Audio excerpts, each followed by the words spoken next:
ನಮಸ್ತೆ. 11/5/2025 ಭಾನುವಾರ ದಿನ, ಶುಕ್ಲ ಪಕ್ಷ, ಬೆಳೆಯುವ ಚಂದ್ರ ಅಂತ.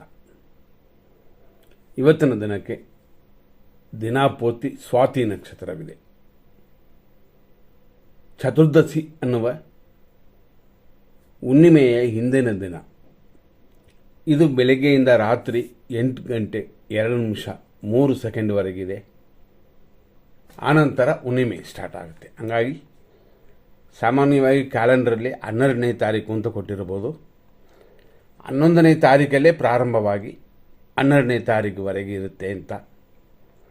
ಹಂಗಾಗಿ ಇವತ್ತಿನ ದಿನದಲ್ಲಿ ಮೀನರಾಶಿಯವರಿಗೆ ಚಂದ್ರಾಷ್ಟಮ ಉಂಟು. ಅವರು ಸ್ವಲ್ಪ ಗಮನ.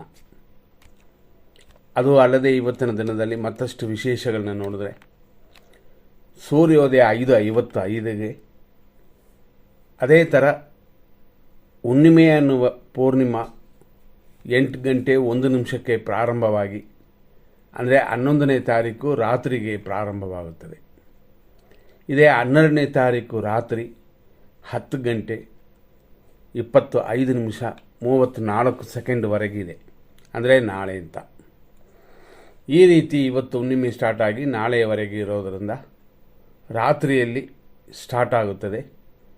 ಮಾರನೇ ದಿನ ಪೂರ್ತಿ ಇರೋದರಿಂದ ಕೆಲವರು ಗಿರಿವಳ ಅಂತ ಹೋಗುತ್ತಾರೆ, ಸತ್ಯನಾರಾಯಣ ಪೂಜೆ ಮಾಡುವುದು ಮುಂತಾದ ಕಾರ್ಯಗಳಿಗೆ ಖಂಡಿತವಾಗಿ ಅನುಕೂಲ ಉಂಟು. ಅದು ಅಲ್ಲದೆ ಇವತ್ತಿನ ದಿನದಲ್ಲಿ ವಿಶೇಷವಾಗಿ ಚಂದ್ರನಿರೋದು ತುಲಾರಾಶಿಯಲ್ಲಿ. ಅಂದರೆ ಇವತ್ತಿನ ದಿನಪೂರ್ತಿ ತುಲಾರಾಶಿಯೇ ನಡೀತದೆ. ಬೆಳಗ್ಗೆ ಅಂತಂದರೆ 5:55ರಿಂದ 10 ಗಂಟೆ 1 ನಿಮಿಷದವರೆಗೂ ಸ್ವಾತಿ ನಕ್ಷತ್ರದ 1ನೇ ಪಾದ. ಆನಂತರ ಸಂಜೆ 4:47ವರೆಗೂ ಸ್ವಾತಿ ನಕ್ಷತ್ರ 2ನೇ ಪಾದ. ಸಂಜೆ 4:47ನ ಮೇಲೆ ರಾತ್ರಿ 11:32ವರೆಗೂ ಸ್ವಾತಿ ನಕ್ಷತ್ರ 3ನೇ ಪಾದ. ಆನಂತರ ಫುಲ್ ಡೇ ಅಂತಂದರೆ ಸ್ವಾತಿ ನಕ್ಷತ್ರವಿದೆ. ಫಸ್ಟೇ ನಾವು ಹೇಳಿದಂತೆ ಒಂದು ದಿನಪೂರ್ತಿ ಸ್ವಾತಿ ನಕ್ಷತ್ರ ಬರುತ್ತದೆ. ಒಂದು ದಿನಪೂರ್ತಿ ಒಂದು ನಕ್ಷತ್ರ ಬರೋದು ಕೆಲವು ತುಂಬ ಅಪರೂಪವಾಗಿ ಬರುತ್ತದೆ. ಯಾಕೆಂದರೆ ಒಂದು ನಕ್ಷತ್ರ ಅನ್ನೋದು ಮಿನಿಮಮ್ 19 ಅವರ್ಸ್, ಅಂದರೆ 19 ಗಂಟೆಗಳ ಕಾಲ ಇರುತ್ತದೆ. ಜಾಸ್ತಿ ಅಂತಂದರೆ 27 ಅವರ್ಸ್ ಇರುತ್ತದೆ. ಈ ರೀತಿ ಲೆಕ್ಕಕ್ಕೆ ತಗೋಬೇಕು ಅಂತಂದರೆ ಅದು ಪ್ರಾರಂಭವಾಗುವ ಮುಗಿಯುವ ಸಮಯವನ್ನು ಪಂಚಾಂಗದಲ್ಲಿ ಕೊಟ್ಟಿರುತ್ತಾರೆ. ಈಗ ಎಲ್ಲ ಜ್ಯೋತಿಷರುಗಳು, ಅಸ್ಟ್ರಾಲಜರು ಚಾನಲ್ಗೆ ಬಂದಿರೋದರಿಂದ ಅಡ್ವಾನ್ಸ್ಡಾಗಿ ಎಲ್ಲ ರೆಡಿ ಮಾಡಿಕೊಂಡು ಹೇಳ್ತೀವಿ. ಇದರಲ್ಲಿ ಇವತ್ತಿನ ಬ್ರಹ್ಮ ಮುಹೂರ್ತ ಬೆಳಗಿನ ಜಾವ ಬರುತ್ತದೆ. ಅಂದರೆ 4 ಗಂಟೆ 25 ನಿಮಿಷದ ಮೇಲೆ 5 ಗಂಟೆ 10 ನಿಮಿಷದವರೆಗೂ. ಅಭಿಜಿತ್ ಮುಹೂರ್ತ ಅಂತ ತಗೊಂಡ್ರೆ 11:51 ಮಧ್ಯಾಹ್ನದಿಂದ 12:41ವರೆಗಿದೆ. ವಿಜಯ ಮುಹೂರ್ತ ಅಂದರೆ ಮಧ್ಯಾಹ್ನ 2:23ರಿಂದ 3 ಗಂಟೆ 14 ನಿಮಿಷದವರೆಗಿದೆ. ಅಮೃತ ಗಳಿಗೆ ಅಂತಂದರೆ ರಾತ್ರಿ 8:22 ಮೇಲೆ 10 ಗಂಟೆ 10 ನಿಮಿಷದವರೆಗಿರುತ್ತದೆ. ಈ ರೀತಿ ಇಷ್ಟೆಲ್ಲ ಇದ್ರೂ ನಾವು ನೋಡುವಂಥ ಮೇಯ್ನ್ ವಿಷಯಗಳು ಏನು ಅಂತಂದರೆ, ಈಗ ಒಳ್ಳೆ ಟೈಮು ಅಂತ ಕೆಲವು ವಿಷಯಗಳನ್ನ ಕೊಟ್ಟಿರ್ತೀವಿ. ಆದರೆ ಅದರಲ್ಲೂ ಕೆಟ್ಟ ಟೈಮ್ ಬರ್ಬೋದು. ಆದ್ದರಿಂದ ನಾವೇನು ಮಾಡ್ತೀವಿ ಅಂತಂದರೆ ಇದರಲ್ಲಿ ಫಿಲ್ಟ್ರ್ ಮಾಡಿ ಬರೀ ಒಳ್ಳೆ ಟೈಮು ಅಂತ, ಅಂದರೆ 100% ಶುಭ ಸಮಯ ಅಂತ ಸಪ್ರೇಟ್ ಕೊಡ್ತೀವಿ. ಅದೇ ಥರ 100% ಅಶುಭ ಸಮಯಗಳು, ಕೆಟ್ಟ ಟೈಮು ಅಂತ ಸಪ್ರೇಟ್ ಕೊಟ್ಟಿರ್ತೀವಿ. ಇದನ್ನು ಧೈರ್ಯವಾಗಿ ನೀವು ಫಾಲೋ ಮಾಡ್ಬೋದು. ಇನ್ನೂ ಡೀಟೇಲ್ ಬೇಕು ಅಂತಂದರೆ ಒಂದು ದಿನದ ಅಷ್ಟು ವಿಷಯಗಳನ್ನು ನೀವು ಆನ್ಲೈನಲ್ಲಿ ತೊಗೋಬೋದು. ಅದೂ ಅಲ್ಲದೆ ವಿವಾಹ ಮುಹೂರ್ತಗಳು ಮತ್ತು ಕೆಲವು ವಿಶೇಷಗಳನ್ನು ಮುಂಚಿತವಾಗಿ ನೀವು ಯಾರಾದರೂ ಒಳ್ಳೆಯ ಅಸ್ಟ್ರಾಲಜರ್ ತೊಗೊಂಡಿರ್ಬೋದು.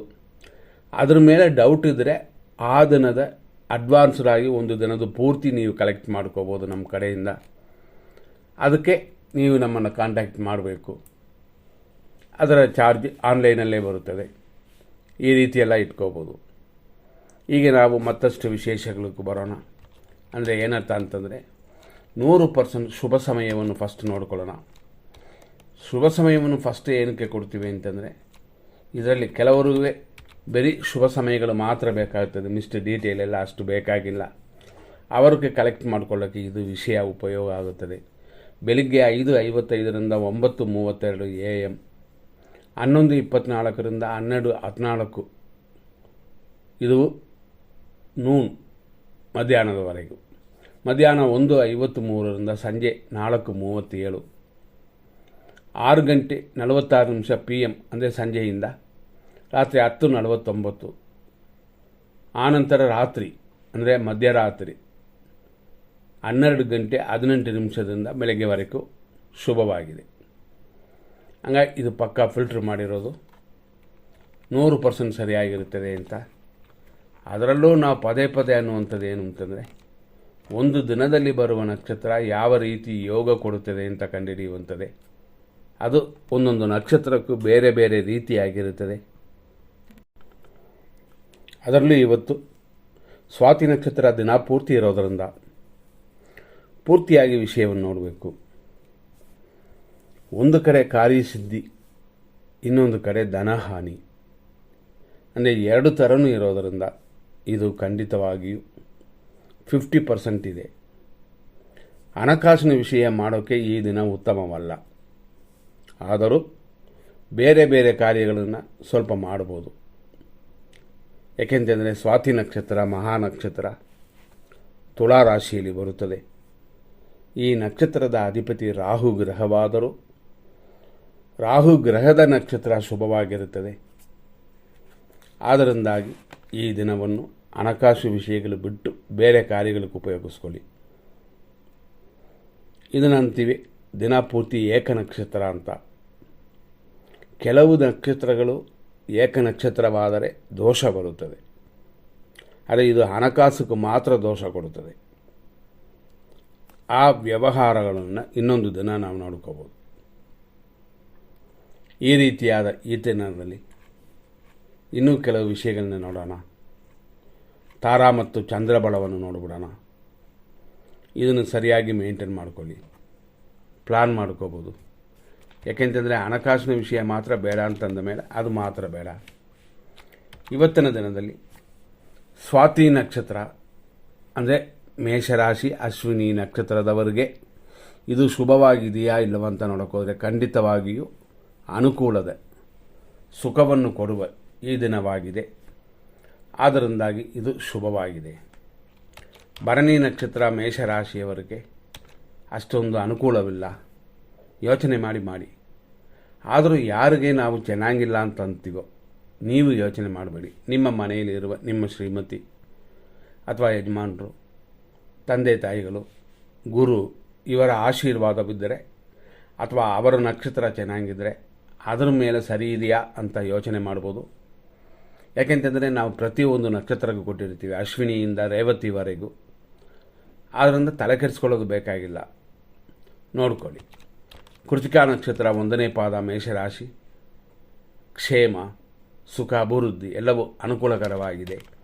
ಕೃತಿಕಾ ನಕ್ಷತ್ರ ವೃಷಭ ರಾಶಿ, ಖಂಡಿತವಾಗಿ ಕ್ಷೇಮವಿದೆ, ಶತ್ರು ನಾಶವಿದೆ, ಶತ್ರು ಕಾಟವಿಲ್ಲ. ರೋಹಿಣಿ ನಕ್ಷತ್ರ ವೃಷಭ ರಾಶಿ, ವಿಪತ್ತು ಅಂದರೆ ಏಟು ಗಾಯಗಳಾಗುತ್ತದೆ, ಆದ್ದರಿಂದ ಎಚ್ಚರ. ಆದರೂ ಶತ್ರು ಕಾಟವಿಲ್ಲ. ಮೃಗಶೀರ್ಷ ನಕ್ಷತ್ರ ವೃಷಭ ರಾಶಿ, ಸಂಪತ್ತಿದೆ, ಶತ್ರುನಾಶವಿದೆ, ಹಾಗಾಗಿ ಶುಭದಿನವಾಗಿದೆ ಇದು.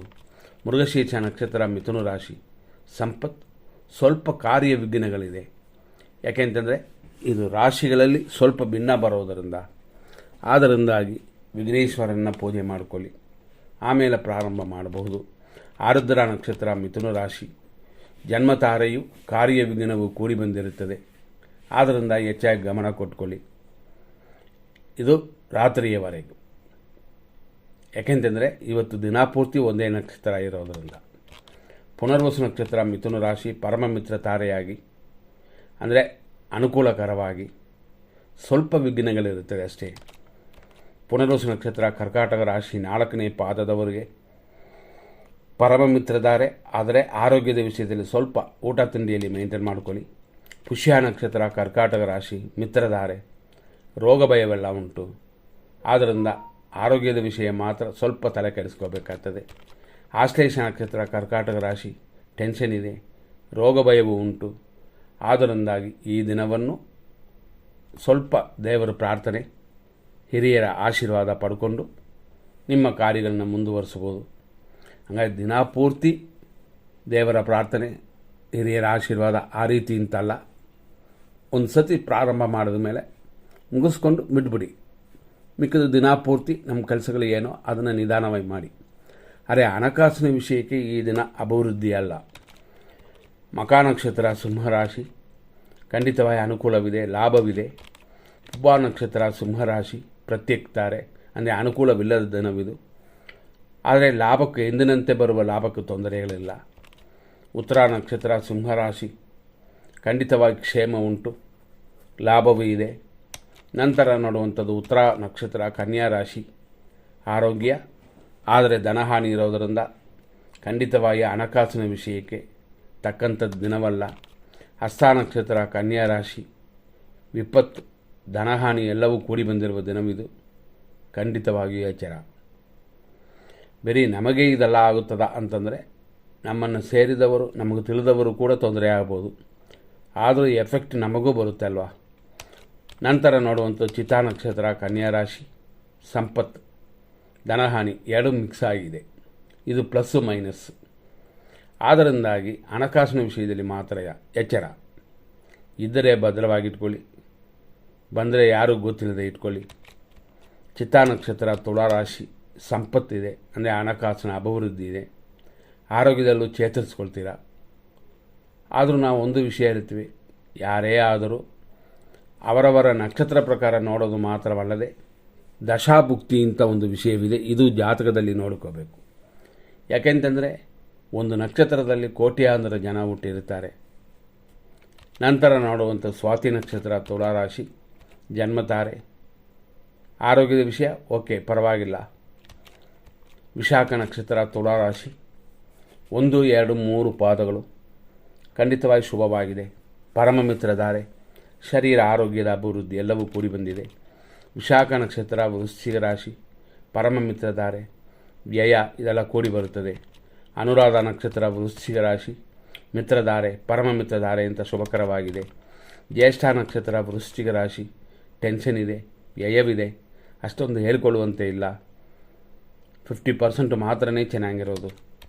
ಮೂಲ ನಕ್ಷತ್ರ ಧನುಸು ರಾಶಿ, ಅನುಕೂಲ, ಇಷ್ಟಾರ್ಥ ಸಿದ್ಧಿ ಎಲ್ಲ ಉಂಟು. ಪೂರ್ವಾಷಾಢ ನಕ್ಷತ್ರ ಧನುಸು ರಾಶಿ, ಖಂಡಿತವಾಗಿ ಹೇಳ್ಕೊಳ್ಳುವಂತೆ ಇಲ್ಲ. ಅಂದರೆ ನಮ್ಮ ಸಪೋರ್ಟಾಗಿ ಇವತ್ತು ನಕ್ಷತ್ರವಿಲ್ಲ. ಆದರೆ ಯಾವತ್ತೋ ದೇವರು ಕೇಳಿರೋದು ಅಥವಾ ಯಾರಿಗಾದರೂ ನಮ್ಮ ವೆಲ್ವಿಷರ್ಗೆ ಏನಾದ್ರು ಕೇಳಿರ್ತೀವಿ ಬರಬಹುದು, ಅದನ್ನು ಅನುಭವಿಸಿ ತೊಂದರೆ ಇಲ್ಲ. ಉತ್ತರಾಷಾಢ ನಕ್ಷತ್ರ ಧನುಸು ರಾಶಿ, ಆರೋಗ್ಯ ಉಂಟು, ಇಷ್ಟಾರ್ಥ ಸಿದ್ಧಿಯೂ ಉಂಟು. ಉತ್ತರಾಷಾಢ ನಕ್ಷತ್ರ ಮಕರ ರಾಶಿ, ಆರೋಗ್ಯ, ಕೆಲಸ ಕಾರ್ಯಗಳಲ್ಲಿ ಅಭಿವೃದ್ಧಿಯನ್ನು ಕೊಡುತ್ತದೆ. ಶ್ರವಣ ನಕ್ಷತ್ರ ಮಕರ ರಾಶಿ, ವಿಪತ್ತು ಉಂಟು. ಆದ್ದರಿಂದ ಗಾಡಿಗಳಲ್ಲಿ, ಮೆಟ್ಲು ಹತ್ತೋದರಲ್ಲಿ ಎಲ್ಲ ರೀತಿಯಲ್ಲೂ ಸ್ವಲ್ಪ ಗಮನ ಕೊಡಿ. ಧನಿಷ್ಠ ನಕ್ಷತ್ರ ಮಕರ ರಾಶಿ, ಸಂಪತ್ತಿದೆ, ಕೆಲಸ ಕಾರ್ಯಗಳ ಅಭಿವೃದ್ಧಿಯೂ ಇದೆ. ಧನಿಷ್ಠ ನಕ್ಷತ್ರ ಕುಂಭರಾಶಿ, ಸಂಪತ್ತು ಉಂಟು. ಹಂಗಾಗಿ ಹಣಕಾಸಿನ ವಿಷಯದಲ್ಲಿ ಅಚ್ಚಾಗಿ ತಲೆ ಕೆಡಿಸ್ಕೊಳ್ಳುವಂಥದ್ದಿಲ್ಲ. ನಂತರ ಶತಭಿಷ ನಕ್ಷತ್ರ ಕುಂಭರಾಶಿ, ಜನ್ಮತಾರೆ, ಕಾರ್ಯತಡೆ, ಹಂಗೆ ಅಷ್ಟೊಂದು ಹೇಳ್ಕೊಳ್ಳುವಂತೆ ಇಲ್ಲ ಅಂತ. ಆದ್ದರಿಂದ ಸ್ವಲ್ಪ ಗಮನ ಕೊಡಿ, ಪ್ರಾರ್ಥನೆ ಮಾಡಿ, ಹಿರಿಯರ ಆಶೀರ್ವಾದವನ್ನು ಪಡ್ಕೊಳ್ಳಿ. ಪೂರ್ವಭಾದ್ರಪದ ನಕ್ಷತ್ರ ಕುಂಭರಾಶಿ, ಪರಮ ಮಿತ್ರಧಾರೆ, ಕಾರ್ಯಗಳಲ್ಲಿ ಅಡೆತಡೆ ಇದೆಲ್ಲ ಕೂಡಿ ಬಂದಿರುವಂಥ ದಿನವಿದು. ಪೂರ್ವಭಾದ್ರಪದ ನಕ್ಷತ್ರ ಮೀನರಾಶಿ, ಪರಮ ಮಿತ್ರಧಾರೆಯಾಗಿದೆ, ಅಭಿವೃದ್ಧಿಯನ್ನು ಕೊಡುತ್ತದೆ. ಆದರೆ ಆರೋಗ್ಯದಲ್ಲಿ ತಿಂಡಿ, ಊಟ ಈ ವಿಷಯಗಳಲ್ಲಿ ಹೆಚ್ಚಿನ ಗಮನ ಕೊಟ್ಟರೆ ಎಲ್ಲವೂ ಸರಿಯಾಗುತ್ತದೆ. ಉತ್ತರ ಭಾದ್ರಪದ ನಕ್ಷತ್ರ ಮೀನರಾಶಿ, ಮಿತ್ರಧಾರೆ, ಸ್ವಲ್ಪ ರೋಗ ವೃದ್ಧಿ, ಅಂದ ಔಷಧಿಗಳನ್ನು ಸರಿಯಾಗಿ ತಗೊಳ್ಳಿ. ರೇವತಿ ನಕ್ಷತ್ರ ಮೀನರಾಶಿ, ಟೆನ್ಷನ್ ಇದೆ, ರೋಗ ವೃದ್ಧಿಯೂ ಉಂಟು. ಆದ್ದರಿಂದ ಎಚ್ಚರ.